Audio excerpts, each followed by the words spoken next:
first item is call the meeting to order, so we'll call the meeting to order at 2:37. Today is January 26, 2017. So the first item is an opportunity for public comment, if anyone has any comments they'd like to make. Seeing none, we'll move on to the approval of minutes. Unfortunately, we don't have a quorum, so we'll bring the minutes back next time. Today, for reports and updates, I have a budget update that I'd like to provide the group, and also I'd like to talk about institutional effectiveness measures that our college needs to establish for fiscal year 17-18 and moving forward.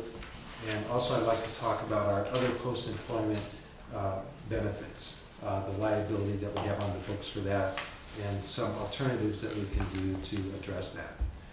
We're covering each of these items is pretty material, so I'm going to go through it in detail today, but I'll also talk about it at our next BRAC meeting when other people are here as well.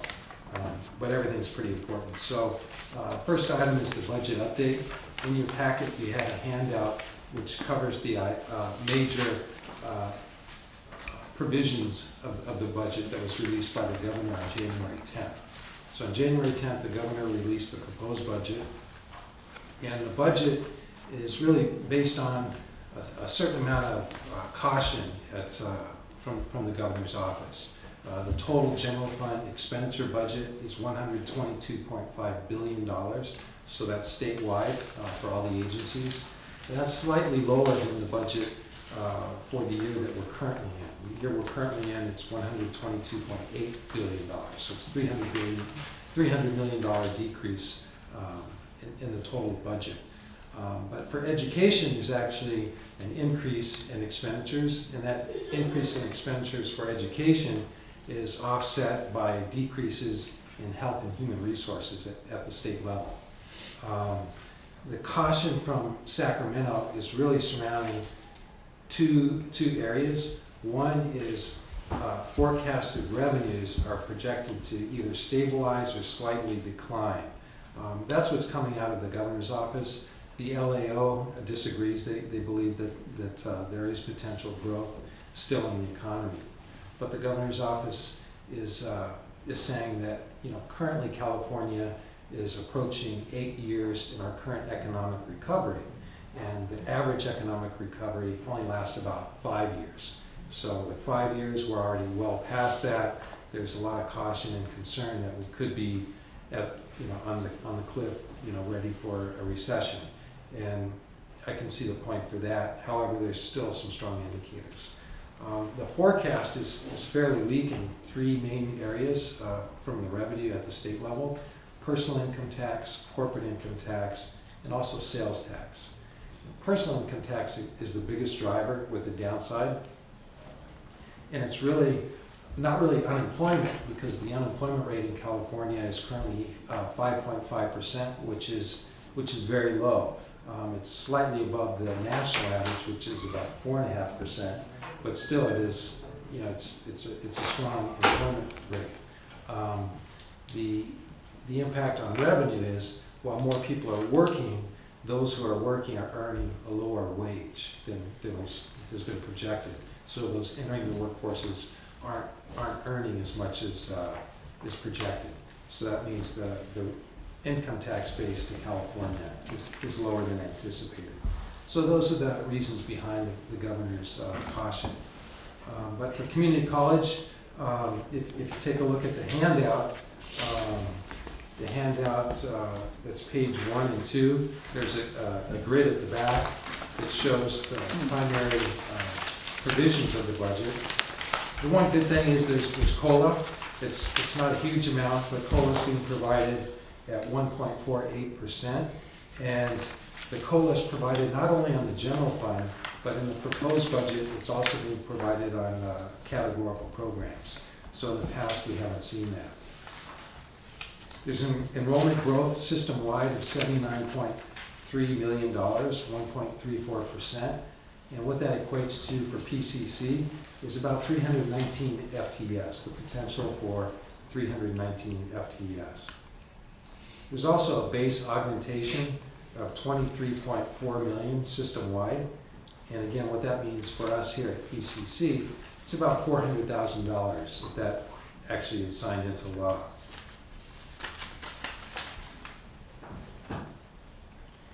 Biggest item in the budget for community colleges is the guided pathways.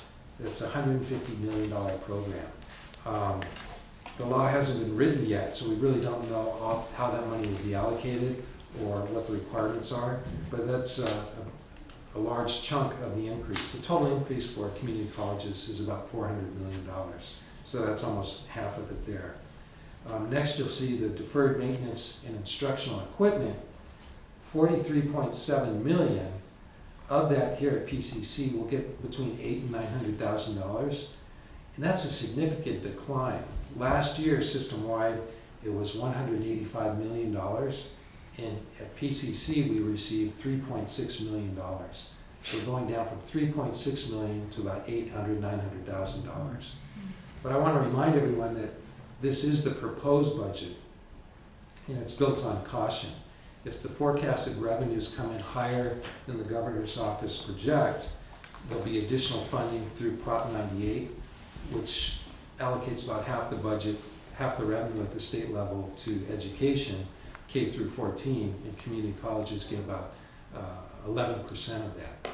So what happened last year, the deferred maintenance instructional equipment line was low. It was around 87 million, and by the time the budget was signed into law, it went up significantly to about 185 million. And the reason why is revenues were higher when the budget was actually signed into law, and this is a good place to put it because it's a one-time funding. It doesn't commit the state to ongoing funding commitments. It's a one-time source that allocated to the districts.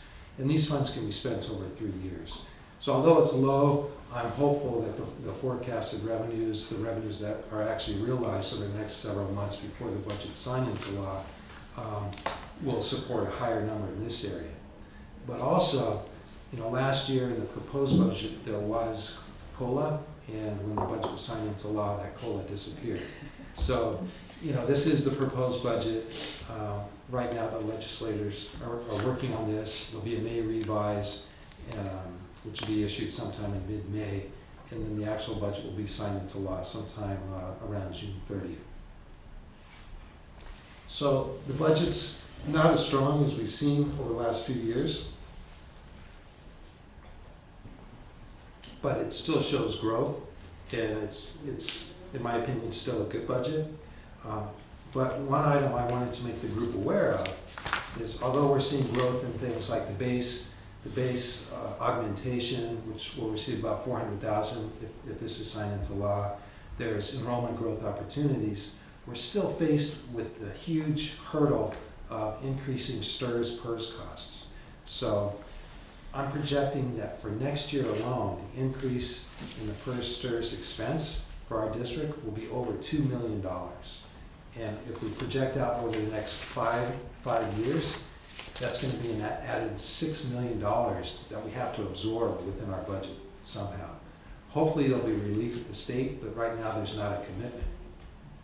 Is this the final increase because there wasn't it a 3-stage increase, or is there another one after this? For PERS and STRS, that's a great question. There were gradual increases through the year 2021, leading up to around 19 or 20%. Mm-hmm. But CalPERS just revised their income outlook, and they revised their income from 7.5% per year earnings to 7%. Oh, 7, I thought they put it down to 5. No, to 7%, and they're going to phase that in over 3 years. But what that equates to, there's a lot of rumors going on right now that because of that, we're going to see the CalPERS contribution rate go from 20% up to 28%, which is huge. Yeah. That means someone making $50,000 a year in base salary, 28% of that, right, almost $15,000 would be required as an employer contribution for PERS STRS. Huge. So it's really something that we need to be aware of and plan for. and hopefully get some relief at the state level. Another huge item on our radar when we're planning the budget is the healthcare expenses. Healthcare expenses are projected to go up, if we're lucky, 8% each year, right? And what that means is next year we can, we'll have an added $1 million of expense, and going out 5 years, that's an added $5 million. So just between PERS and STIRS and healthcare increases, we're looking at the potential of about $11 million expense item just for those items that we need to cover with revenue somehow.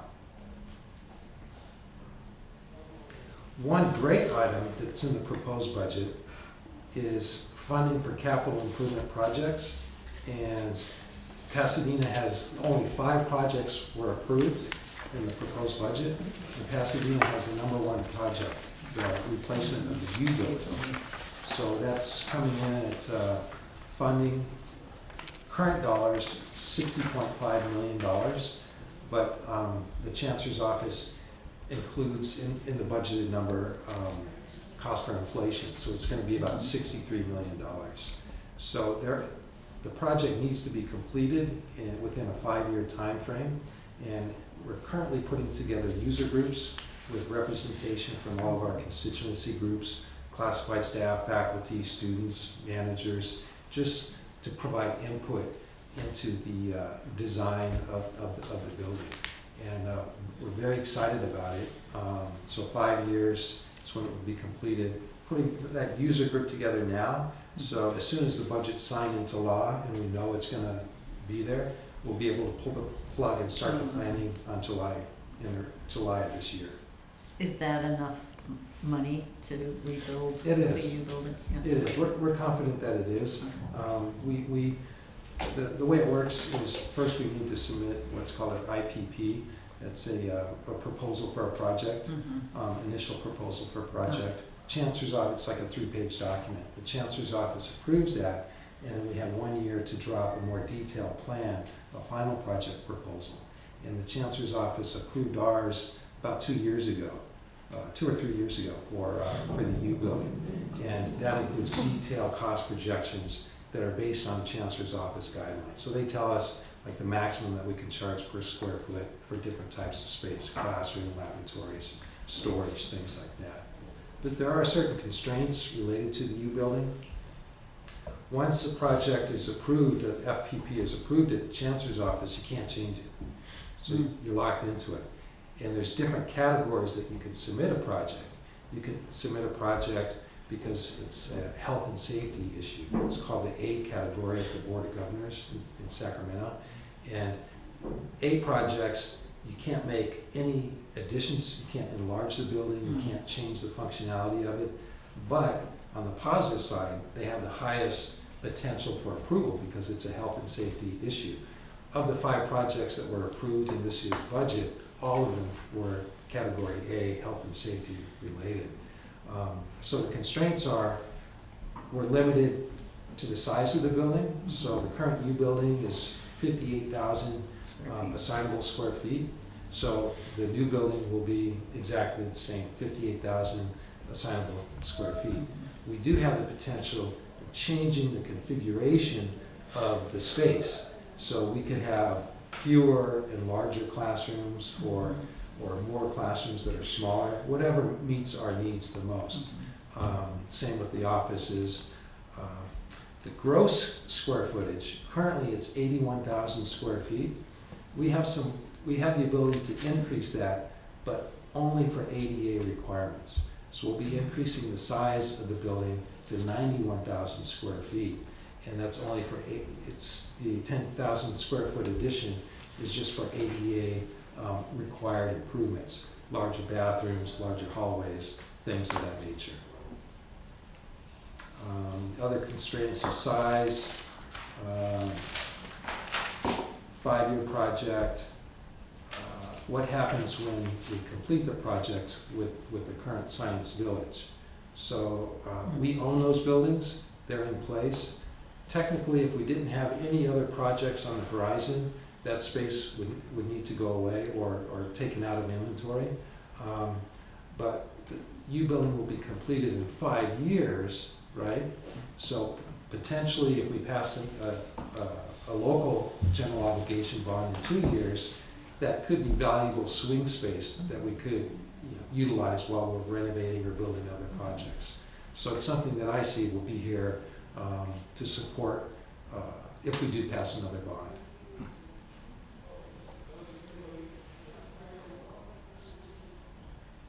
So those are really the constraints on the budget, or the budget highlights. A little bit of background on the economy. Does anyone have any questions on what we've covered so far?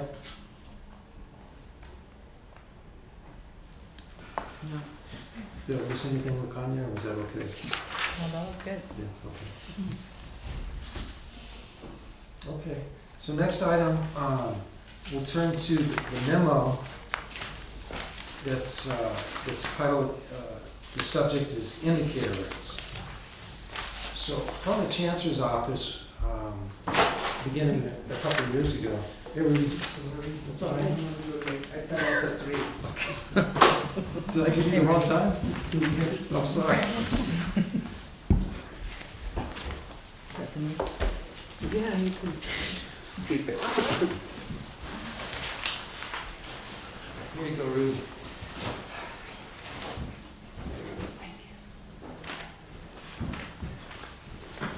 What is the budget? So from the Chancellor's office, we're being required to provide certain goals on different indicators, performance indicators. Both short-term, one-year goals and more long-term goals looking at 6 years. So there's a number of goals. I believe there's currently 17 or 18. Not all of them are required.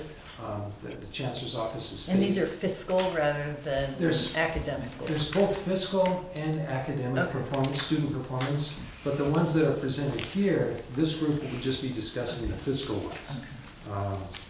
So let's turn to the second page and we'll cover some of the more easy ones. So the last three are talking about the audit. So are our financial statements, do we have a clean opinion?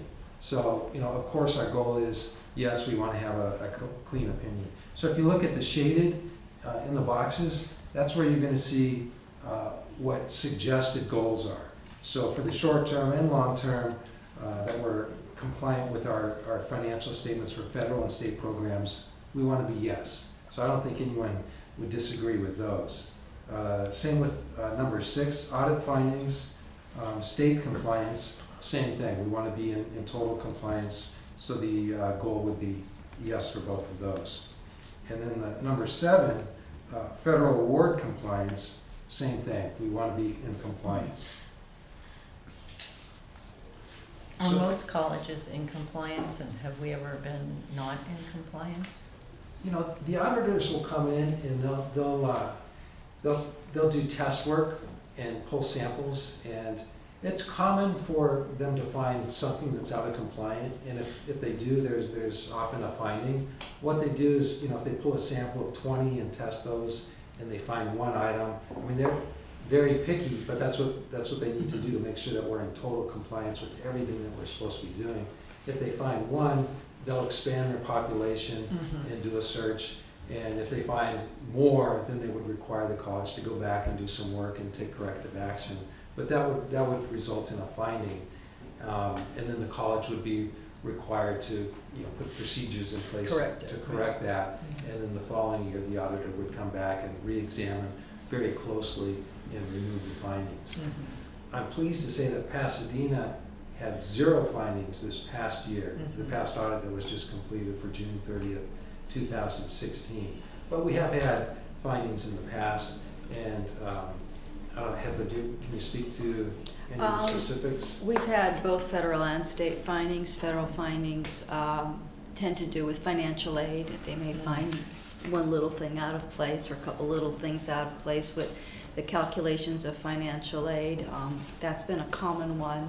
for many years, and they For did it. us or for, in general, for community colleges? I'm talking just for us, but it's also in general for Yeah, in community general, college. for Yeah, all, it yeah. seems there's a lot of regulations and Yes. files for financial aid.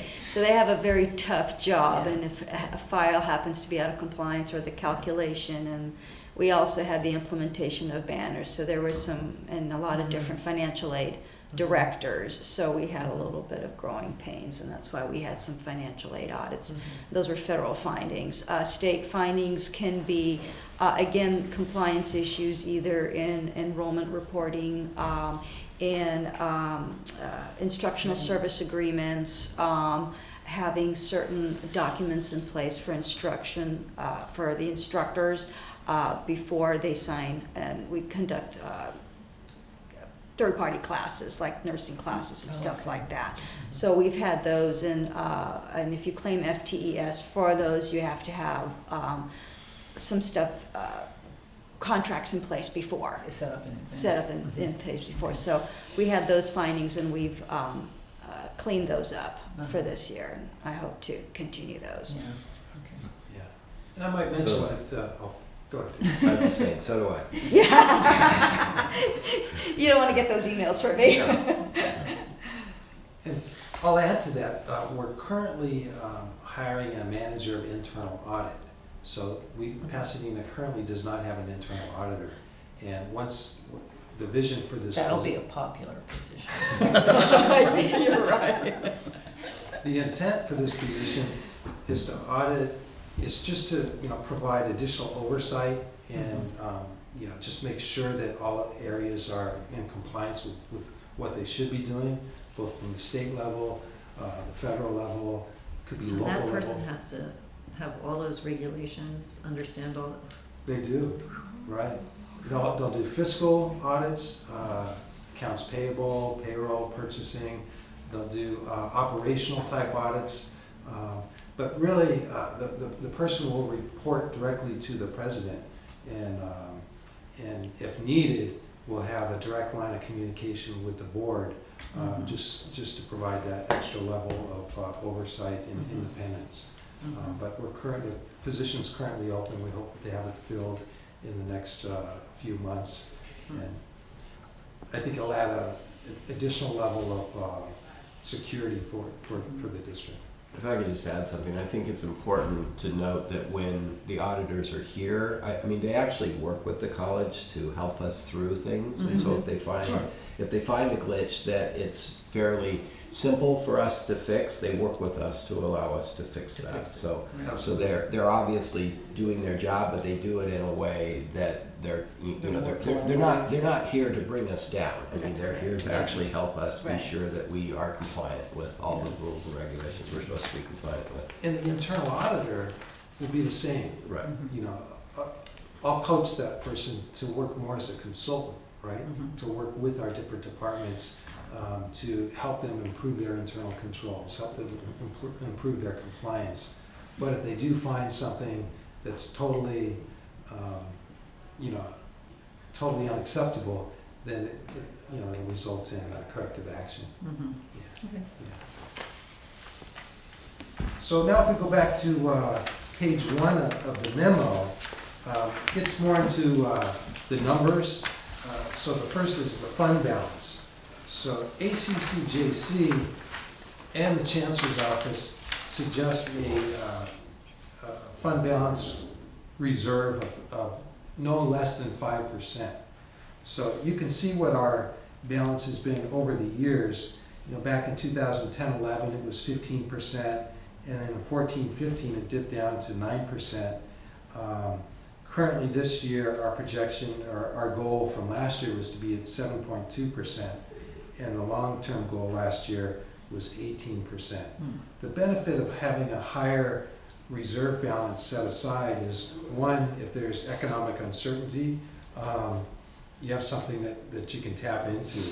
And although 10% may seem like a lot, that would probably cover 1 month of our salaries. So it's, when we're looking at our total operating budget of about $150 million on the expense side, just the general fund, and about 90% of that is salaries and benefits.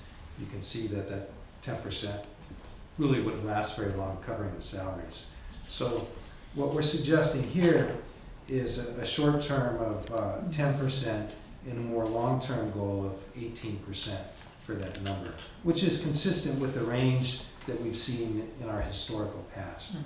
And what I hope to do is, we're discussing all of these indicators here. If you could take this back to your groups, discuss it, then we'll bring it back here and we'll talk about it more, get input, and then we'll agree upon some indicators. Once we do that, this would move forward to College Council, or will be discussed again and voted on there, and ultimately a recommendation would be made to the president.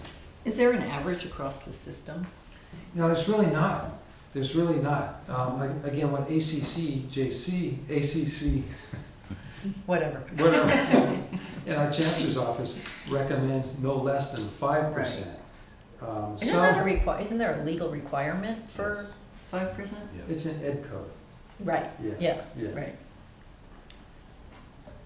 If you fall below that, yeah. there could be state, could come in and Right. oversight, and you don't want that. But there's a lot of districts that are a lot higher. They have reserves which are 25% Yeah, some have or like more, 30%. 30%. Yeah. Which is kind of ridiculous. Yeah. So what we're suggesting here is 10% for the short term, for the goal next year, and then long term, 18%. Salary and benefits, Pasadena, we're actually kind of high on this item. So you can see in the past where we've been averaging somewhere between 88% and 90%. So what we're showing here is the short-term goal of 88% and the long-term goal of 88%. I think the long-term 6-year is too low. I think that should be at least 90%. And the reason why, with the PERS STRS increase, that's gonna push that up. But for suggestion purposes, we included the 88 for both. But I would suggest that the 6-year we move to at least 90%. Which is what we have had, right? Yeah, we've had that back in 2010. Yeah, in 2010, we were 12, almost at 13. 91, right? Yeah. I have a question. I see that some of these have required after them and others have Mhm. optional. What these are is we're required to provide an indicator to the chancellor's office this coming year. The optional, we don't have to, Mhm. but I believe I think it's good practice that we talk about it and we establish a goal and we report that goal. Is it common practice to report goals for these other indicators that are optional? It will be required Oh, over okay. the next couple of years. Yeah, Okay. the IUPI goals is fairly new. And so there were at one point 18 total, there may actually be more than that now. And when they first started this 2 years ago, colleges were required to do 4. Mhm. And they had said at Of their that, choosing? no, they were assigned. And some of the ones we're talking about were the ones that were the first requirements. And there was one that was on the instructional side at that point. But what they're saying is eventually all of them are going to be required. Right. And so each year they add a couple that are required, and they urge you to look at some of the optional ones so that it doesn't hit you hard all of a Right. sudden when all of Get them used are to this. required. Yeah. Right. Yeah. And so probably in a couple more years we will have to do them all, and there will no longer be any optional ones. Okay. And so where we can, we should be doing as many of the optional ones as possible so that it's not too hard when we have to do them all. Mhm. Okay. So then we'll go to the second page. So number 3, it's an optional, but as Terry was mentioning, and I support, we should be providing an indicator.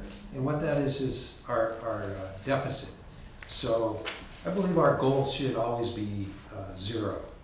So that means we're fully utilizing the resources that are provided to us to provide services to our students. I don't think we should have the goal of stockpiling huge reserves. What we're provided with, we should use for the intended purpose, as long as we do maintain our reserves at a sufficient level. So that was my question. I'm getting confused about how, so when you calculate the reserve that's included in the budget, sort of as a line item, so that, or a goal for a line item, so that you can get to zero, is that how you do that? Or is it just that you end up with this extra money at the end of the year? Because you over Yeah. budgeted for things. Technically, what you would have to do is you would have to have a surplus in given years if you wanted to increase your reserve. So let's say our current reserve was 0, and we wanted to build that up to $5 million. And we had a strategy that we would have a surplus each year of $1 million. We would need to do that for 5 years to build up a surplus, and then we could move in the direction of not having a surplus or a deficit, Right, so- breaking even. I guess my question is, are those, to build up that reserve then, in that in this hypothetical situation, is there a reserve, I don't think there's a reserve item in the budget, right? There So- is. There is? Yeah. Okay, so you would put that number on that line item, or would it just be that there would be other line items that have more money than you're actually going to spend, and then the money ends up in reserve? It could be either way. Okay. Yeah. So if we don't spend all the money that's coming in, we Mhm. end up with a general fund surplus, or if we Mhm. spend more money, then it taps into our reserve, and our reserve goes Okay. down. But you can see over the years that it's gone in both ways. Mhm. We've had both surpluses and deficits. So in 14-15, we had the largest deficit, almost $7 million, which tapped into our reserves. You know, if you're looking back, we have reserves in the past of about $30 million, and last year we ended at about $20 million. So those are suggested amounts, and we can talk about it. And then the cash balance, number 4, currently suggesting $20 million as our cash balance and $25 million. And again, it may seem like a lot to each one of us, but really when we're looking at our cash requirements, that doesn't hold us over for a month. And so when we go from 20 to 25, that's basically $1 million each year. Is that what you're looking at to get to the 6-year? Yeah, you can look at it like that. Or in the 6th year, we're serving more students and the money coming in is larger, so we have a larger Okay, base. okay. Yeah. It's really more of a balance sheet item, so it's the Mhm. cash balance rather than part of the P&L or the operating statement. So with that, I'll ask you to bring it back to your groups, talk about it, and we'll bring it up for discussion next time. And if we can have agreement, we'll vote on it next time. If we need more time to discuss with our groups, we can certainly do that. We do have some time before these are due, but I'd like to do it in the next couple of months, have them finalized and moving forward. Well, and as I'm sorry, No, go ahead. I was just gonna ask that, as the governor's budget changes, or whatever it was, the budget changes, as the Mhm. state's budget changes, will these numbers need to change, or are they gonna stay the same for, Pretty for much, planning purposes? pretty much they'll stay the same. Okay. I mean, if there was a huge change in the budget, whether, material cuts or a windfall of extra cash coming in, then Yeah. it would change. Which but there probably will be in 5 years, but, Yeah, I don't see significant. okay. And we'll be looking at these every year. Mhm. So every year we'll update these and report them. Well, and it sounds like we'll be seeing a few more of these every year, right? That Right. will be- Right, yeah. These Well, are and actually- there are others that we're working on, but they're not in the Right. budget realm, and so they're in other areas of the college, and so you will be seeing others for this year besides these. These are all the fiscal ones, Right. fiscal related. So Richard, I have a question in regard to question 1, fund balance, verse 3. My perception is those are related, because the number 1 is talking about what percentage, how much money do we have in our savings account compared to our budget, And we are proposing to increase that from the 7.2 to 10%. Yet, for the 7.2 three, was the goal, not the actual one. okay, so our actual is actually, It's different from 7.2. I don't know what that. okay, so what my point is, so say it's 7.2 and we're trying to take it to 10. Therefore, we need to have excess Right. to get there, and you're proposing 0, so we're not getting there based on that. Yeah. Currently, we're closer to the 10. So we are close to 10 Yeah. already, okay. But I think people need to understand that Yeah, there is a those two relation. are related. Yeah. 3 is about how much money we're saving each year, or not, Right. to improve, number 1. You can even take it a Is step emergency further. reserve, is the same? What's that? It's not that number one is emergency reserve? No, number 1 is our reserve balance, I mean, it's Yeah. not, right. And so It's not some, emergency, yeah, but yeah, the reserve The balance. reserve. right, it's the reserve, right. Well- Yeah, it's 25. And you could even take it a step further, salaries and benefits, 88% of our total expenditures, that's directly related to. Right, so if you reduce that number, it would make it easier for you to increase your reserve And number four. and have excess. Right. So these really aren't separate, they're all interlinked in various ways. Yeah, Well, how are we doing on our FTES? For this year, Uh-huh. we're, And with- we're doing okay. I'm not, I'm not totally satisfied with that we're there yet. Uh-huh. But we still have, we still have some numbers that will come in from winter. Winter, we're past census, Right. but so we don't know what's happening with positive attendance. Spring, Uh-huh. we're still enrolling and deans are still adding classes to Uh-huh. grow in areas where we think we can. And we're starting to schedule summer and we will be able to pull from some of summer as well. So we should be okay. So we don't, some of summer, we don't have Right. to, okay. We will build our summer in a way that we can borrow if we need to borrow to reach base this year. Mhm. How does that work? How does that work? Yeah. It's just when the classes are offered. If census occurs in this academic year and the end of the course ends in next academic Before- year, so June 30th. Uh-huh. So census is So before. they'd have to be if- late start, like summer? No, they have to be starts? early, Early they have to be start. early start. Okay. So if they start so that census occurs before June 30th and they end after June 30th, then we can use the FTS generated from that class either side of Mhm. June 30th. And so, so we will build summer so that we have a sufficient number of those to assure that we make base. And then if we make base based on winter and spring, that we don't need Then those, we then we can push move those all them. to next year. When do you Okay. anticipate summer starting? What's that? When do you anticipate summer enrollment starting? When Classes? will Classes some start? classes will start the week of June 19th. And Oh, that early, so they're okay. going to be it's the 21st through the 26th is when classes will be starting. Oh, okay. So that we can go either way. Yeah, I thought it was later for some reason. Okay.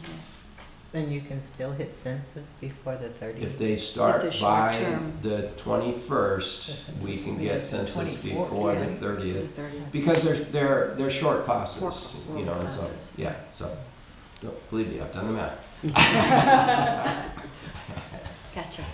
Getting back to the indicator, I'll close the discussion on that. Although they are related and linked, these are projections, so it's very difficult to say, okay, this one's gonna go up 9.2% and that one's gonna be 10%. So the numbers here as the short-term goal and the long-term goal, in my opinion, are the most realistic. And if I was to say, where should we put them, this is where I believe we should put them. Just for, yes. Can I have just a quick question on this. If our intent is to maintain salary and benefits at 88%, we're looking at a 10, 12, 14% or whatever increase in that line item. Where are we looking to cut? Right? Because the PERS is going to go up potentially to 28%, right? Healthcare is going up 8% a year. Yeah.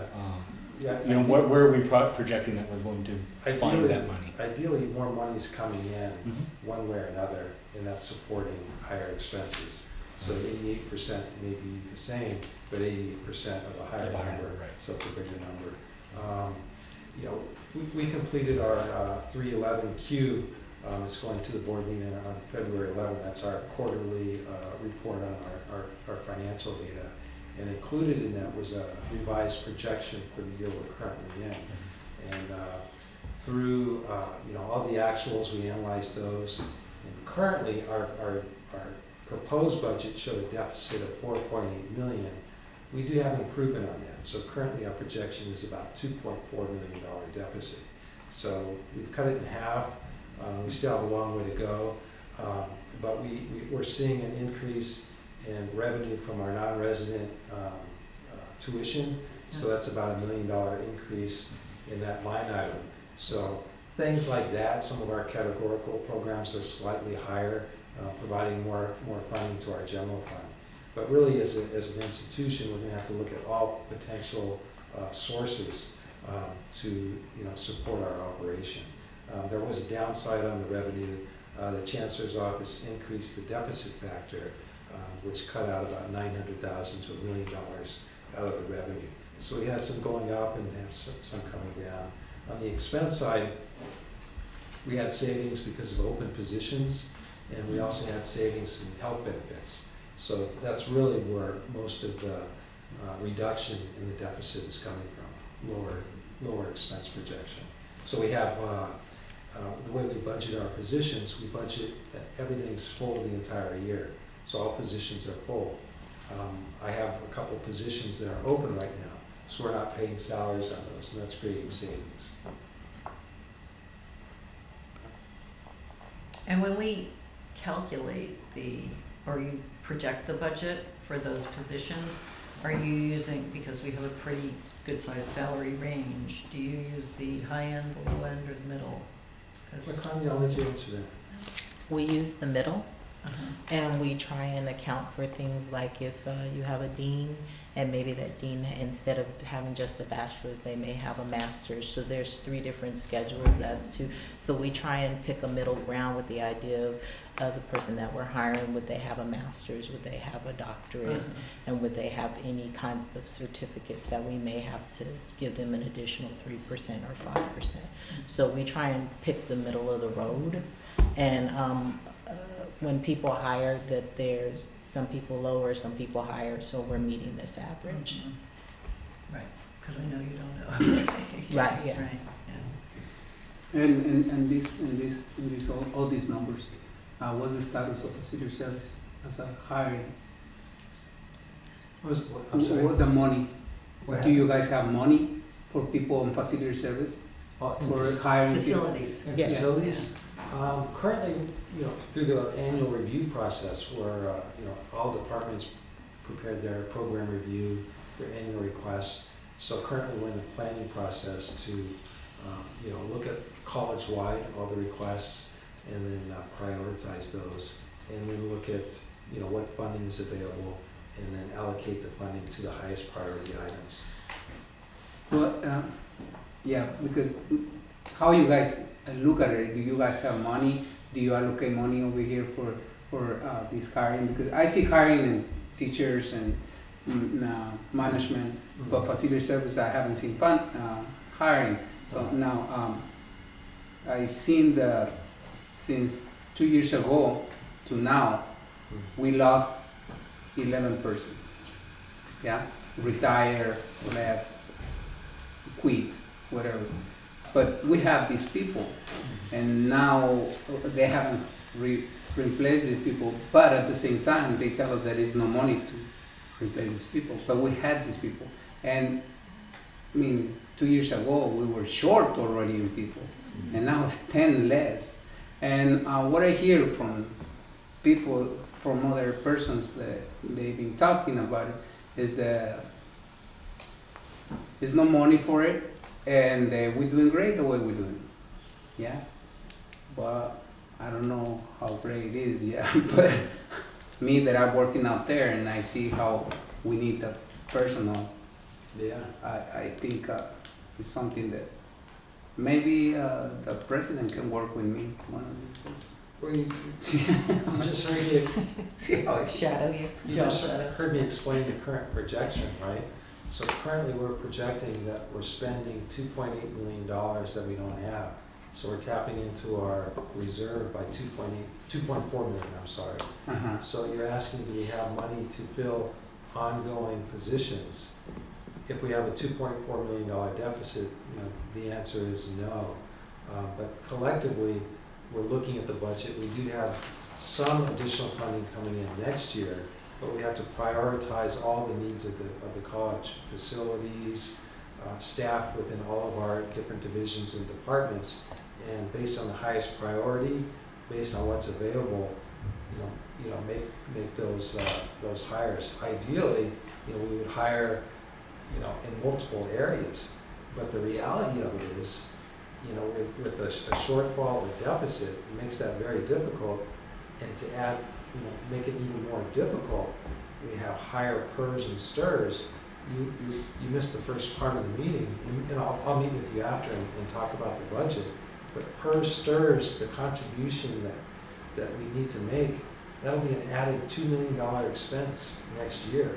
So if we're already at a $2 million deficit, and we have to spend $2 million more for PERS, STIRS, health benefits are another item. We're gonna have to spend $1 million more next year than we spent this year on health benefits. So right there, it's $3 million more. When we look at the budget that's coming in this year, we have a base allocation increase, we'll get $400,000. We have the potential for 319 FTEs more. That's funding of about 1.6 million. But of that 1.6 million, you're gonna have to hire faculty to fill the classes, which is probably gonna eat up about half of that. So it's difficult. I mean, I hear you, and I know all areas are working harder with less, but as a committee, we can talk about that and strategize about potential solutions. And I'll be happy to listen to any ideas on how we can do that, not just for facilities, but for all of our areas. Well, how did we go? We had, you said, a projected deficit of 4.8. Our original budget showed a deficit of 4.8 million. And now we're at 2.4.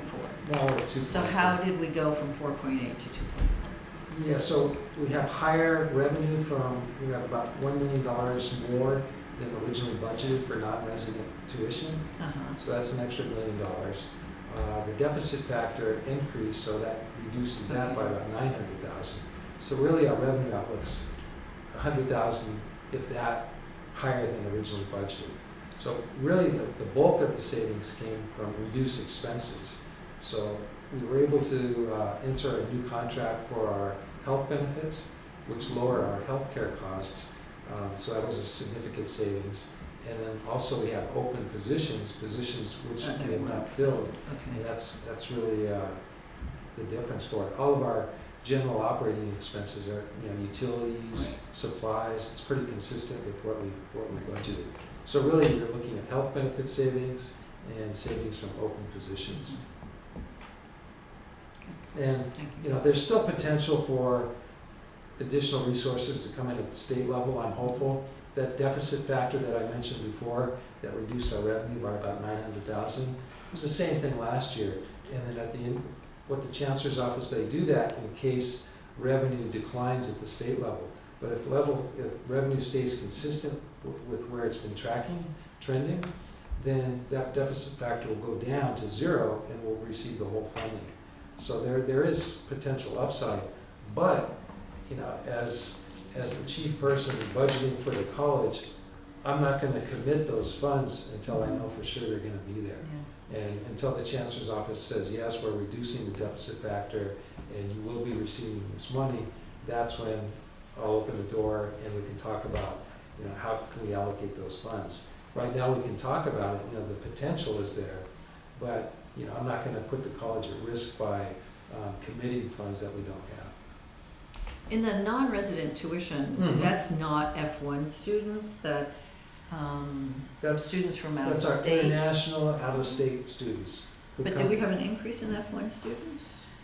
Well, they could, The I international don't, students. I think we have, but as Richard said, it's not just international students, Out-of-state. it could also be any student that's here from any one of the other 49 states they pay the same amount that international students do to go. No, well, I'm just curious because since, as an ESL teacher, You I have a lot of yeah, the international students, right, right? and I haven't noticed. But I think our numbers have gone up on the international On the side, but international. but I would guess that it's gone up with U.S. Students who live in other states besides California as Mhm. well. So And is that, we haven't done any like marketing or anything like that in other states? well, it is known across the nation that we are in the top 10 of community colleges. So we haven't done it, but the Aspen Institute has done it a little bit for us, and so It's word of Right. mouth usually. It's usually word of mouth. right. Yeah. So So But like that's actually- students in Rhode Island are saying, oh, I'm gonna go to California because it's usually the Aspen international. Institute. It's usually the international. yeah. Right. Yeah. Right. But those are actually things that we Rose Bowl. probably should do more. Yeah. Mhm.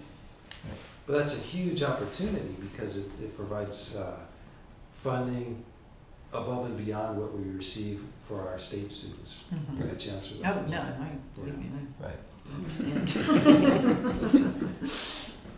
I'm gonna move now to item C under 4, and that's our other post-employment benefits, because it's directly related to what we've been talking about. I just wanted to begin the discussion today about talking about it. What our other post-employment benefits are health benefits that are provided to retirees who've served a number of years.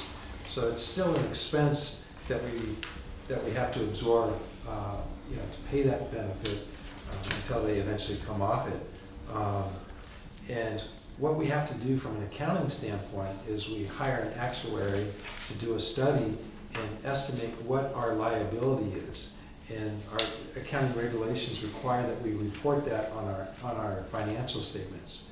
And in the past, it was more a pay-as-you-go. You just paid the expense and you didn't have to record the liability. But that really doesn't fairly present the financial statements because there is this huge liability that you have to pay every year for these retirees who are no longer working here. So it's really a change in the accounting. But what it is we have a balance on the books. Heather, do you know what our reserve for the OPEB is? It's about 11 million, I believe. The actual in the fund, I thought it was a little more. Okay. It was higher, I think it was a little higher, maybe 20, okay. Yeah. So we have 19. 19, the liability or the No, funds? the fund. Just the fund Okay. balance itself. So what it We is, have- each year we have a liability contribution that we need to make to this. And it's in the neighborhood of a couple $1 million, right? And currently, those funds are invested with the county and we earn less than 1%, okay?